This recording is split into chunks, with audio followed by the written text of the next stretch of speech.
Welcome to the doctor. Cancer ఈ పేరు వింటే ప్రపంచవ్యాప్తంగా హడలిపోతుంటారు. మరి ప్రపంచవ్యాప్తంగా ఏటా లక్షలాది మంది ఈ మహమ్మారి బారిన పడి ప్రాణాలు కోల్పోతున్న దుస్థితి. ఈ వ్యాధి బారిన పడితే వైద్యం చేయించుకోవడానికి ఆస్తులు అమ్ముకోవాల్సిన పరిస్థితి. క్యాన్సర్ గురించి మరి దాని ట్రీట్మెంట్ గురించి మెజారిటీ ఆఫ్ పీపుల్ కి నేటికి సరైన అవగాహన లేదని చెప్పాలి. ఇప్పటికే మరి క్యాన్సర్ ట్రీట్మెంట్ లో ఎంతో ఘనత సాధించి ప్రజల ఆదరాభిమానాలు చూరగొన్న biogreen remedies private limited chairman M Krishnaprasad గారు మనతో ఉన్నారు. అలాగే వారితో పాటు BUMS MD రుబీనా గారు, అలాగే BUMS MHA ఫిజిషియన్ డాక్టర్ సత్య గారు కూడా మనతో ఉన్నారు. మరి ఈ రోజు వరల్డ్ క్యాన్సర్ డే సందర్భంగా ది డాక్టర్ ప్రత్యేక కార్యక్రమం. నమస్తే కృష్ణప్రసాద్ గారు. ప్రపంచాన్ని గడగడలాడిస్తున్న ఈ క్యాన్సర్ మహమ్మారిని ఎదుర్కోవడం ఎలా అంటారు? క్యాన్సర్ గురించి ముందు అవగాహన ఉండాలండి. ఇది ఏదో లేటెస్ట్గా వచ్చిన విపరీతమైన రోగం కాదు. ఇది దీని గురించి మనం గనక జాగ్రత్తగా పరిశీలిస్తే చరక సంహితలో కూడా దీని ప్రస్తావన ఉంది. 600 BCలో చరక సంహితలో గ్లూమా అని, స్వయాతు అని, తర్వాత క్రిమి, రకరకాల అధ్యాయాల్లో క్యాన్సర్ యొక్క ప్రస్తావన ఉంది. దానికి కారణము తర్వాత 131 AD క్రీస్తు శకంలో, అదే క్రీస్తు పూర్వం, క్రీస్తు శకంలో గ్రీకు వైద్యంలో కూడా క్యాన్సర్ గురించి ప్రస్తావన ఉంది. ఆ రోజున దీన్ని క్యాన్సర్ అనే పదాన్ని కూడా ఇట్స్ ఏ గ్రీక్ డెరివేటివ్, కార్కుమా అని అంటే క్రాబ్. సో అంటే అన్ని వైపులా విస్తరిస్తూ ఉంటుంది, పెరుగుతూ ఉంటుంది అనే ఉద్దేశంతో గ్రీక్ వైద్యంలో కూడా దీని గురించి ప్రస్తావన ఉంది. అంటే ఎందుకు ఇది చెప్తున్నానంటే క్యాన్సర్కి కూడా ఇతిహాసం ఉంది. చాలా యుగాల నుంచి ఈ జబ్బు వస్తూ ఉంది. మోడర్న్ మెడిసిన్లో ఉన్న అభిప్రాయమే వాళ్ళు కూడా వ్యక్తపరచడం జరిగింది. అంటే యునానీలో క్యాన్సర్ గురించి ఏమంటారంటే ఎల్లో బైల్ యొక్క కంబస్షన్ వల్ల క్యాన్సరు ఉత్పన్నమవుతుంది అని Abu Bakr Mohammed ibn Zechariah అల్ రజీ చెప్పడం జరిగింది. అలాగే అదే ప్రస్తావన చరకుడు కూడా ప్రస్తావించడం జరిగింది. బ్లడ్ వల్ల, అబ్డామినల్లో వచ్చే ఇబ్బందుల వలన, మనం తినే ఆహారము, మానసిక పరిస్థితి, ప్రాకృతిక అవసరాలని మనం సప్రెస్ చేయటము, ఇట్లాంటి కారణాలతో క్యాన్సర్ వస్తుంది అని. అంటే మోడర్న్ మెడిసిన్ కానీ, యునానీ కానీ, ఆయుర్వేదం కానీ, అంటే క్రీస్తు పూర్వము, క్రీస్తు శకము, ఆధునిక యుగం మూడిట్లో కూడా క్యాన్సర్ గురించి ప్రస్తావన ఇచ్చినప్పుడు మనకి ప్రస్ఫుటంగా కనబడే అంశం ఏంటంటే ఆహారపు అలవాట్లు, తర్వాత మానసిక ఒత్తిళ్ళు, మానసిక పరిస్థితి ప్రధానమైన కారణంగా కనపడతా ఉంది. నిజమే, ఈ రోగానికి వైద్యం చాలా కష్టంగా ఉంది.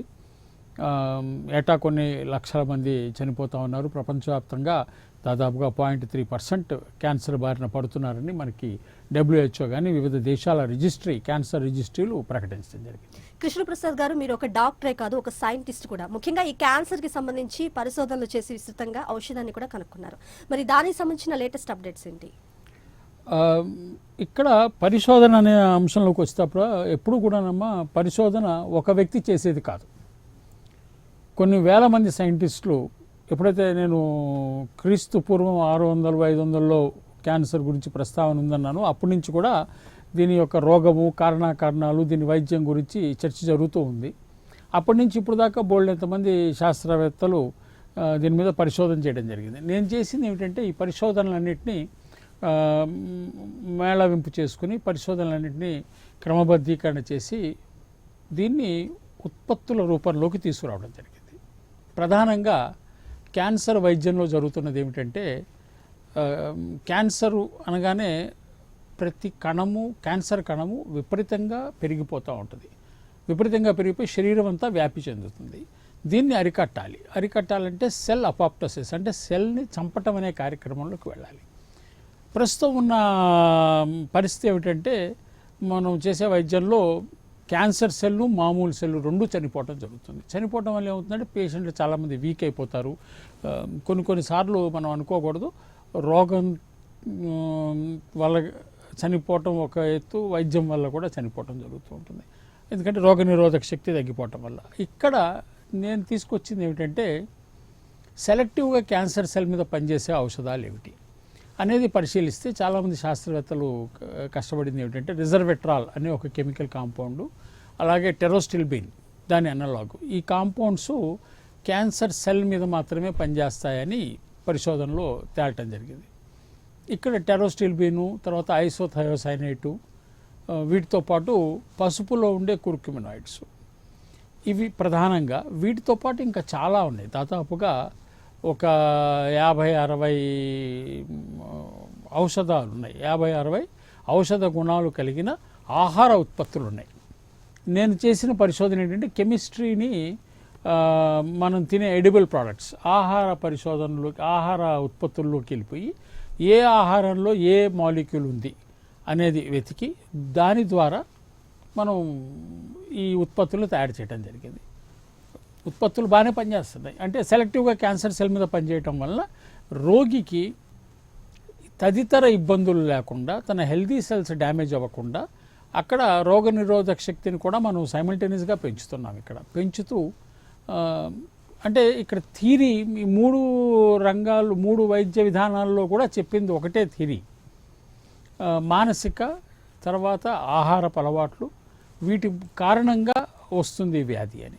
కాబట్టి ఆహారంలో కూడా మనం కొన్ని నియమాలు పెట్టడం జరిగింది. మానసికంగా కూడా పేషెంట్కి మనోనిబ్బరము క్రియేట్ చేయడం చాలా అవసరం. దాని ద్వారా కూడా జయిస్తారు అనేది ప్రాక్టికల్గా ఒక పేషెంట్. అంటే మనం నేర్చుకోవాల్సింది శాస్త్రవేత్త అంటే ఏమిటి? అబ్జర్వేషన్, కీన్ అబ్జర్వేషన్ ఉండటం. మనం ఎవరి దగ్గర నుంచి నేర్చుకోవాల్సి వస్తుంది అంటే పేషెంట్ల దగ్గర నుంచి కూడా నేర్చుకోవాల్సి వస్తుంది.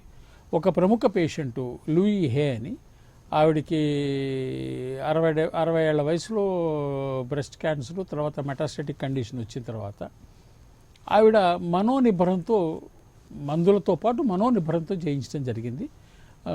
అది చాలా ప్రధానమైన అంశం. అలాగే అలెనా కొలీన్ అని ఒక మైక్రోబయాలజిస్ట్ లండన్లో ఉంది.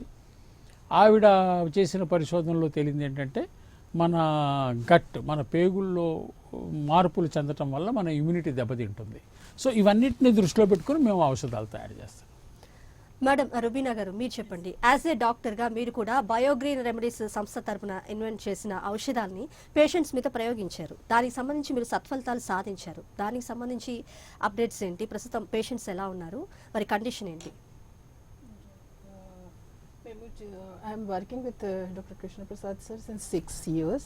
Since 6 years I have been using these medicines in patients, in breast cancer patients మీద, cervical cancer, uterine cancer, ఇవన్నీ మీద 100% సక్సెస్ ఉంది కొన్ని కేసెస్లో. అండ్ కొన్ని కేసెస్లో అగైన్ రికరెన్స్ కూడా ఉంది. దానితో పాటు మేము 5 to 6 months మెడిసిన్స్ ఇస్తాము. 5 to 6 monthsలో it will be curable, like recurrent complete resolution ఉంటుంది మెడిసిన్స్కి. అండ్ అలాగే సక్సెస్ రేట్ ఎంతవరకు ఉందంటారు ఇందులో?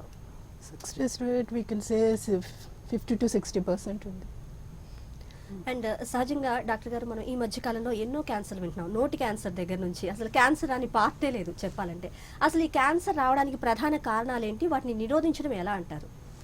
మంచి ప్రశ్న అమ్మా. క్యాన్సర్ అంటే మనం అదే చెప్పాను కదా, పరిశోధన చేసేటప్పుడు ఉత్పత్తులు, వీటితో పాటు మానసికమైన అలవాట్లు కూడా కారణం. మానసికమైన అలవాట్లు కూడా చాలా ఇంపార్టెంట్. ఇప్పుడు టొబాకో వాడటం వల్ల ఓరల్ క్యాన్సర్స్ వస్తున్నాయి. టొబాకో వాడని వాళ్ళకు కూడా కొంతమందికి ఓరల్ క్యాన్సర్స్ వస్తున్నాయి. ఆల్కహాల్ వల్ల హెపాటిక్ క్యాన్సర్ వస్తుంది. క్యాన్సర్ రావడానికి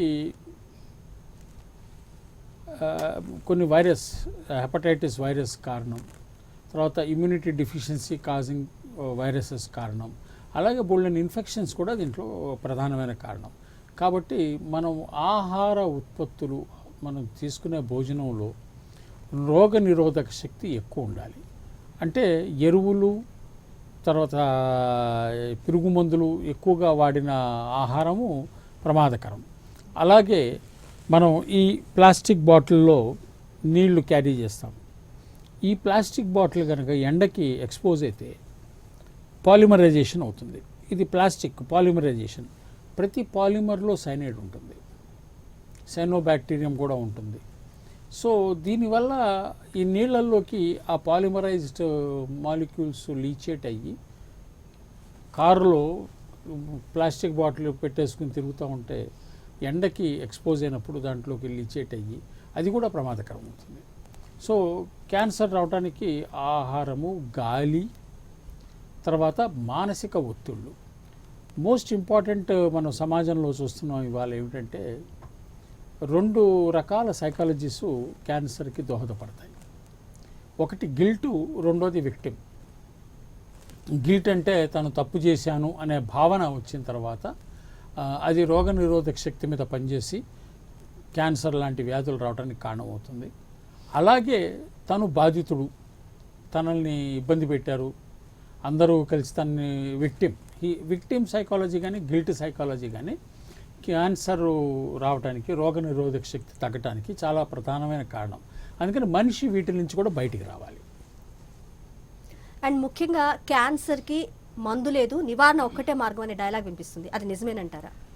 మందు ఉంది, లేదని కాదు, మందు ఉంది, మేము ప్రయోగాలు చేస్తున్నాము. ఇప్పుడు చూడండి, ఒకప్పుడు ఏంటంటే క్యాన్సరు మందు విషయంలోకి వస్తే అంటే ఇంగ్లాండ్ గవర్నమెంట్కిను ఫార్మా కంపెనీస్కి జరిగిన చర్చల్లో వాటిల్లో వచ్చింది ఏమిటంటే కొన్ని క్యాన్సర్స్కి 3 to 5% సక్సెస్ రేట్ ఉంది వైద్యంలో. స్టేజ్ 1 నుంచి 3 to 5% సక్సెస్ రేట్ అని అంటే ఏ పీరియడ్ ఆఫ్ లివింగ్ వచ్చేసి 3 to 5 years. ఇప్పుడు మా దగ్గరకు వచ్చే కేసులన్నీ స్టేజ్ 4లో కన్వెన్షనల్ థెరపిస్టులు, కన్వెన్షనల్ మెడిసిన్ ఇక పని చెయ్యదు, కెమోథెరపీ ఇవ్వలేము, ఇంకేమి చేయలేము అన్న దశలో మా దగ్గరికి పేషెంట్లు వస్తారు. మేము కూడా ఆ పేషెంట్స్ని యాక్సెప్ట్ చేస్తాం. చేసినప్పుడు మరి మేము చూసాం అక్కడ 50-60% అని ఆవిడ డాక్టర్ రుబీనా గారు చెప్పారు. 50-60% ఇన్ స్టేజ్ 4 అండ్ టర్మినల్ ఇల్ కేసెస్లో రావటం అంటే మంచి ప్రగతియే. ఇప్పుడు ఈ ప్రగతిని మనం పరిశోధన చేయాలి, ఇంకా లోతైన పరిశోధనలు చేసి ఏ కెమిస్ట్రీ, బయోకెమిస్ట్రీ ఎట్లా పనిచేస్తుంది, ఎంతవరకు కంట్రోల్ చేస్తుంది, ఇన్ఫ్లమేషన్ ఎక్కడ కంట్రోల్ చేస్తుంది, ఈ ఫ్యాక్టర్స్ అన్నిటిని కూడా మనం పరిశోధన చేస్తున్నాము. మేము national institute of pharmaceutical education and research కోల్కతాతో టైఅప్ చేసుకుని వాళ్ళ ద్వారా మేము మన ఉత్పత్తులన్నింటినీ కంప్లీట్ అనాలిటికల్ స్టడీ చేస్తున్నాము. ఈ డాక్యుమెంట్స్ అన్ని బయటకు వచ్చినప్పుడు వైద్యం ఉందని చెప్పొచ్చు. కానీ ఈ ప్రమాదకరమైన వ్యాధి ఇప్పుడు దాకా ఇన్ని మీకు చెప్తున్నా, క్రీస్తు పూర్వం నుంచి ప్రస్తావన ఉంది అంటే అప్పటి నుంచి ఇప్పుడు దాకా మరి దీని మీద జయం మనిషికి కలగలేదు అన్నప్పుడు నివారణే ముఖ్యం. నివారణ జరగాలి అని అంటే మనిషి మానసికంగా ఉల్లాసంగా ఉండడానికి ప్రయత్నం చేయాలి. తన చుట్టూ సమాజం కూడా కాస్త ఉల్లాసంగా చక్కగా ఉండేటట్టు ఉండాలి. అలాగే తీసుకునే ఆహారంలో వీలైనంత వరకు ఈ పెస్టిసైడ్సు, తర్వాత ఎరువులు, ఫర్టిలైజర్సు రహితమైన ఆహారం తీసుకునే ప్రయత్నం చేయాలి. ఇది తీసుకున్నప్పుడు హెల్తీగా. అండ్ డాక్టర్ రుబీనా గారు, మీరు చెప్పండి, ఒకసారి క్యాన్సర్ వస్తే లైఫ్లో క్యూర్ అవుతుందా?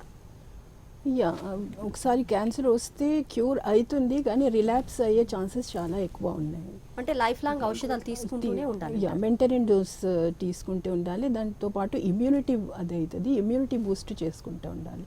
మా మెడిసిన్స్లో మేము ఇమ్యూనిటీ బూస్టింగ్ మెడిసిన్స్ కూడా ఇస్తాము. After completing the cure will keep a patients on immunity boosting medicines.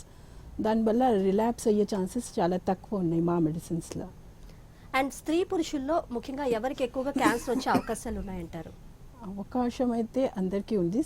And hormonal imbalances వల్ల ఫీమేల్స్కి breast cancers, uterine cancers, cervical cancer, ovarian cancers chances ఉన్నాయి. అండ్ మేల్స్కి ప్రాస్టేట్ క్యాన్సర్. అండ్ డాక్టర్ గారు, మీరు చెప్పండి, immunotherapy అనేది క్యాన్సర్పై బ్రహ్మాస్త్రం అంటారు, నిజమేనా? అంటే ఇప్పుడు మేము చేస్తుంది కూడా ఇమ్యూనోథెరపీ. అంటే ఇమ్యూనిటీ బూస్టింగ్ అనేది ఇంపార్టెంట్. ఇమ్యూనోథెరపీ అనే దగ్గర మోనోక్లోనల్ యాంటీబాడీస్ వాడుతున్నారు, అది కూడా ఇమ్యూనిటీ పెంచుద్ది. కానీ బ్రహ్మాస్త్రం అనేది ఇంకా మనం చెప్పలేం, దాన్ని బ్రహ్మాస్త్రంగా మనం ప్రకటించలేం.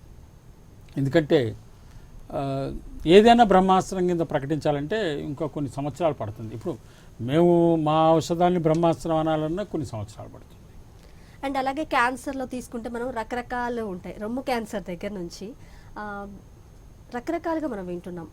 క్యాన్సర్ అని పాటలే లేవు, దానికి కారణం ఏంటంటారు అసలు బేసిక్గా? ఇది సాధారణంగా క్యాన్సర్కి కారణం ఏమిటంటే మనం ఇందాక చెప్పుకున్నట్టుగా ఈ స్వెల్లింగ్స్ ట్యూమరు ఫార్మ్ అవటం. ట్యూమరు శరీరంలో ఎక్కడ ఫార్మ్ అయినా అక్కడి నుంచి అది వ్యాప్తి చెందుతుంది. వ్యాప్తి చెందటాన్ని లింఫటిక్ నోడ్స్ ఉంటాయి, నోడ్ ఏరియాలోకి వస్తుంది, అక్కడి నుంచి తతిమా ఆర్గాన్స్ కూడా వ్యాప్తి చెందుతుంది. ఈ విధంగా వ్యాప్తి చెందటము, ఫార్మ్ అవటం అనేది జరుగుతుంది. ఎక్కడైనా వస్తుంది అని అంటే దానికి ఉన్న మోస్ట్ ఇంపార్టెంట్ ఇష్యూస్ ఇవి. ఎక్కువగా మీకు కనపడేది హార్మోనల్ క్యాన్సర్సు, అలాగే తర్వాత liver oriented stomach cancers, colon cancer. ఇవి కాక ప్రమాదకరమైనది ఏంటంటే sarcoma. Sarcoma soft tissue cancer, bone మీద వచ్చేది. ఇది చాలా ప్రమాదకరమైంది. మేము కొంతవరకు సర్కోమాని కూడా మేము ట్రీట్ చేయగలిగాము. బోన్లో మల్టిపుల్ మైలోమాని కూడా ట్రీట్ చేయగలిగాము. తర్వాత ఇంపార్టెంట్ ఇష్యూ ఏమిటంటే గ్లయోమా, బ్రెయిన్ ట్యూమర్. క్యాన్సర్ ఎక్కడ వచ్చినా కూడా బ్రెయిన్కి పాకుతుంది, లేదా బ్రెయిన్లో కూడా వస్తుంది. బ్రెయిన్ ట్యూమర్ని అరికట్టడంలో కూడా అంటే దాన్ని ఎదుర్కోవటంలో, బ్రెయిన్ ట్యూమర్ని తగ్గించడంలో, పేషెంట్కి రిలీఫ్ ఇవ్వటంలో రుబీనా గారు వీళ్ళు చేస్తున్న వైద్య విధానం చాలా వరకు సక్సెస్ చూసింది. అంటే గ్లోబల్గా చూసుకుంటే కనుక గ్లయోమాకి సక్సెస్ రేటు ఆల్మోస్ట్ ఆల్ 0 అనుకోవచ్చు. అండ్ మేడం రుబీనా గారు, మీరు చెప్పండి, మామూలుగా క్యాన్సర్ పేషెంట్స్ని మనం చూసినట్లయితే జుట్టు ఊడిపోయి చాలా నీరసంగా నిస్సత్తుతో ఉంటారు. మరి వారికి ముఖ్యంగా కీమోథెరపీ, రేడియోథెరపీ చేస్తుంటారని మనం వింటుంటాం. అసలు ఈ కీమోథెరపీ, రేడియోథెరపీ అంటే ఏంటి, వాటి సైడ్ ఎఫెక్ట్స్ ఏంటి? దట్ కీమో రేడియోథెరపీ గురించి నేనైతే చెప్పలేను, అది అంటే like I can't tell about that. మా మెడిసిన్స్ వాడితే జుట్టు ఊడిపోవడం అదేమీ ఉండదు, ఎందుకంటే మా medicines only acts on cancer cells. అది యాక్ట్ చేసి అది ఎక్స్క్రీట్ అయిపోతుంది, బాడీలో ఉండదు, దానివల్ల సైడ్ ఎఫెక్ట్స్ ఏమి ఉండవు. అండ్ దాంతోపాటు మేము ఇమ్యూనిటీ బూస్టింగ్ మెడిసిన్స్ ఇస్తాము, దానివల్ల ఏం అదర్ ఎఫెక్ట్స్ ఉండవు, జుట్టు పూడడం కానీ వెయిట్ లాస్ ఇవన్నీ ఉండవు. అండ్ డాక్టర్ గారు, మీరు చెప్పండి కీమోథెరపీ, రేడియోథెరపీ గురించి. అంటే అదొక వైద్య విధానం, సపరేట్ అంటే మోడర్న్ మెడిసిన్లో ఉన్న వైద్య విధానం కీమోథెరపీ, రేడియోథెరపీ. ఇప్పుడు కీమోథెరపీ, రేడియోథెరపీ కూడా అవసరం లేదని చెప్పకూడదు, దాని అవసరం దానికి ఉంది. కొన్ని క్యాన్సర్స్ తగ్గించాలంటే కెమో అవసరం ఉంటుంది, ఇంటెన్సిటీ.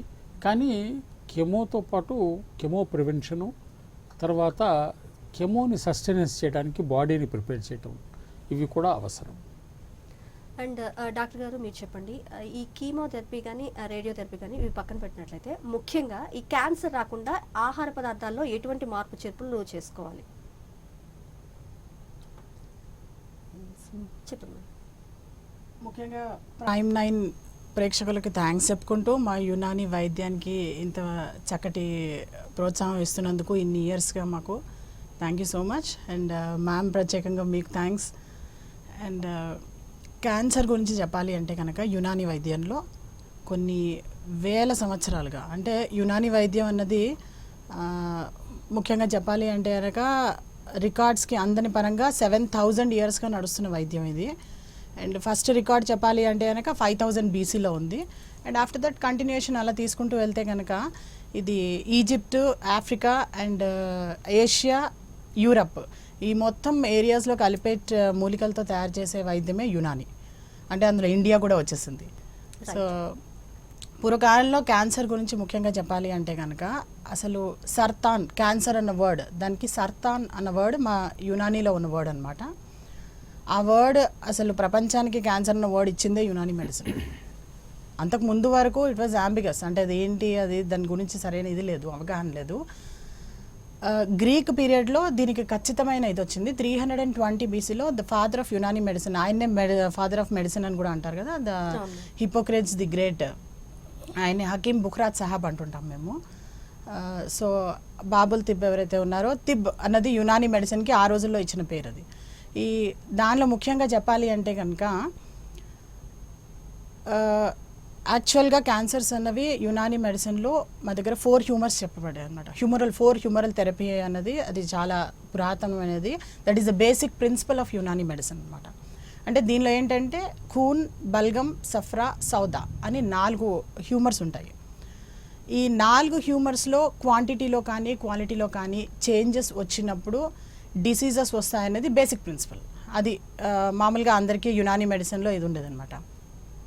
క్యాన్సర్స్ దగ్గరికి వస్తే కనుక ఈ 4 హ్యూమర్స్లో 4 రకాలుగా మేము దాన్ని విభజించి క్యాన్సర్స్ని అన్నదాన్ని సర్తాన్ యునానీ వైద్యంలో చెప్పాలి అంటే కనుక. అయితే ఈ సర్తాన్లో కూడా ఏంటంటే చాలా వాస్ట్ లిటరేచర్ ఉంది. ఐ థింక్ యునానీ వైద్యంలో ఉన్నంత వాస్ట్ లిటరేచర్ నాకు తెలిసి వేరే దానిలో లేదు అని గవర్నమెంటే డిక్లేర్ చేస్తుంది అనమాట. అంటే 10,000 ఆథెంటిక్ టెక్స్ట్ బుక్స్ మనకి యునానీ వైద్యంలో దొరుకుతాయి దానిలో. అండ్ క్యాన్సర్ గురించి ఈవెన్ 320 BC నుంచి కూడాను వరుసగా దాని గురించి చెప్పారు. పర్టికులర్గా చెప్పాలి అంటే బ్లడ్ క్యాన్సర్స్లో తీసుకుంటే కనుక ఒక ఎగ్జాంపుల్ చెప్తున్నాను, ఇట్స్ నాట్ లైక్ ఇదే మొత్తం అని కాదు. ఒక ఎగ్జాంపుల్ చెప్పాలి అంటే కనుక టొమాటో జ్యూస్ ఎవరైతే 1 cup of tomato juice daily తాగుతారో వాళ్ళ ఫ్యామిలీ హిస్టరీలో క్యాన్సర్ ఎవరికైతే హిస్టరీ ఉంటుందో వాళ్ళకి దాదాపుగా 80% వరకు దాన్ని పోస్ట్పోన్ చేయొచ్చు, లేదంటే కనుక కంప్లీట్గా అధిగమించవచ్చు అని చెప్పి రీసెర్చ్ చెప్తుంది ఇది. And after that cologne cancer అనేది ఎక్కడైనా ఉండొచ్చు. యాక్చువల్గా చెప్పాలి అంటే క్యాన్సర్ సెల్స్ అందరిలోనూ ఉంటాయి, మీలోనూ ఉంటాయి, నాలోనూ ఉంటాయి, ఎవ్రీవన్ అందరిలోనూ ఉంటాయి. కాకపోతే దాని నెంబర్ ఇంక్రీజ్ అయితేనే దెన్ ఇట్ ఈస్ డేంజరస్. ఇంకా చెప్పాలి అంటే చిన్నగా పులిపిర్లు వస్తుంటాయి, పులిపిర్లు కూడా it may convert into cancers. అలా అని భయపడుకుంటూ కూర్చోలేం కదా, మనం భయపడాల్సిన అవసరం కూడా లేదు. అండ్ క్యాన్సర్ వచ్చినప్పుడు కూడా అంత భయపడాల్సిన అవసరం లేదు. మా బయో రెమెడీస్కి బాజాబ్తా వచ్చి హాయిగా వాళ్ళు క్యాన్సర్ ట్రీట్మెంట్స్ ఏవైతే ఉన్నాయో మా దగ్గర అవైలబిలిటీ దీనిలో అన్నీ వాళ్ళు తీసుకొని వాళ్ళు క్యూర్ చేసుకోవచ్చు. క్యూర్ అంటే దానికి యునానీ వైద్యంలో క్యూర్ అంటే ఏంటంటే కంప్లీట్గా రూట్స్ నుంచి తీసేయడాన్ని క్యూర్ అంటాం మేము. సో రూట్స్ నుంచి తీసేయడం అనేది క్యాన్సర్లో కొంచెం కష్టతరమైంది కాబట్టి ముఖ్యంగా కొలోన్ క్యాన్సర్స్ని తీసుకుంటే కనుక దానిలో చిక్కుడుకాయ తింటే కనుక కొలోన్ క్యాన్సర్స్ అన్నది చాలా వరకు మనం వాటిని కవర్ చేసుకోవచ్చు. అండ్ కృష్ణప్రసాద్ గారు మీరు చెప్పండి, చాలా మంది లాస్ట్ స్టేజ్ వరకు మొదలు పెట్టుకుంటారు, వాళ్ళకి అసలు క్యాన్సర్ ఉన్న విషయం కూడా తెలియదు. మరి అటువంటి లక్షణాలని ఫైండ్ అవుట్ చేయటం ఎట్లా? కాదు అంటే ఇక్కడ ప్రధానమైన అంశం ఏంటంటే మన శరీరం మనతో మాట్లాడుతూ ఉంటుంది. మన శరీరంని మనం పరిశీలన చేయాలి. అరుగుదలలో ఇబ్బంది ఉంది, అరుగుదలలో ఇబ్బంది ఉన్నప్పుడు లివర్ ఏరియాలో పెయిన్ ఉన్నప్పుడు అక్కడ ఏదో జరుగుతున్నది. అలాగే ప్రతి చోట ఎక్కడైనా ఇబ్బంది అనిపిస్తే ఆ ఇబ్బందిని వెంటనే గుర్తించి బ్రెస్ట్ క్యాన్సర్ ఏంటంటే చాలామందికి లంప్స్ చిన్నగా ఫామ్ అవుతుంది, అది బెనైనా మలిగ్నెంటా అనే ఆస్పెక్ట్కి వచ్చేటప్పుడు దాన్ని చెక్కింగ్ చేసుకుంటూ ఉంటే సరిపోతుంది. ఒకటి. రెండో అంశం ఏంటంటే ఎప్పుడైనా కానీ వెయిట్ లాస్ కానీ, తర్వాత నీరసం కానీ, తర్వాత శక్తి లేకపోవటం కానీ, ఏదైనా ఒక ఆర్గాన్ ఏరియా ఇబ్బంది పడితే కనుక దాన్ని వెంటనే గుర్తించాలి. గుర్తించిన తర్వాత మార్కర్ టెస్ట్లు ఉన్నాయి. ఇప్పుడు దానికి పెట్ స్కాన్ దాకా వెళ్ళక్కర్లా. సిఈఏ తర్వాత డిఫరెంట్ మార్కర్స్ ఉన్నాయి. ఫిమేల్ హార్మోన్స్కి CA-125 ఇట్లాంటివి మార్కర్ టెస్టులు చేసుకుని ఫస్ట్ అక్కడ రూల్ అవుట్ చేసుకోవచ్చు. తర్వాత హెల్తీగా ఉంటాను నేను ఇందా చెప్పినట్టుగా సరైన ఆహారమును, సరైన మానసిక వ్యవస్థ ఇది కనుక క్రియేట్ చేసుకోగలిగితే క్యాన్సర్ని ఏ దశలోనైనా నివారించవచ్చు. ఇవాళ మేము స్టేజ్ 4లో కూడా నివారిస్తున్నామంటే పేషెంట్కి భరోసా ఇచ్చి హ్యాపీగా ఉంచే ప్రయత్నం చేస్తాం. నీకేం కాలేదు అని అన్నప్పుడు పేషెంట్ యొక్క కెపాసిటీ వేరు, నువ్వు వారం రోజుల కన్నా మించి బతకన్నప్పుడు పరిస్థితి వేరు. అందుకని మేము వీలైనంత వరకు మానసికంగా పేషెంట్ని బలోపేతం చేసినప్పుడు వాళ్ళ మనోబలము, వైద్యము, ఆహారము అన్నీ కలిసి పనిచేసి రోగాన్ని మనం అరికట్టగలం, రోగాన్ని అధిగమించగలం. థ్యాంక్ యూ డాక్టర్ గారు. మేడం మీకు కూడా థ్యాంక్ యూ అండ్ మీకు కూడా ధన్యవాదాలు. మా స్టూడియోకి వచ్చి మా ప్రేక్షకులకు మీ మనసు పంచుకొని ఎన్నో విలువైన సలహాలు ఇచ్చారు. Thank you so much.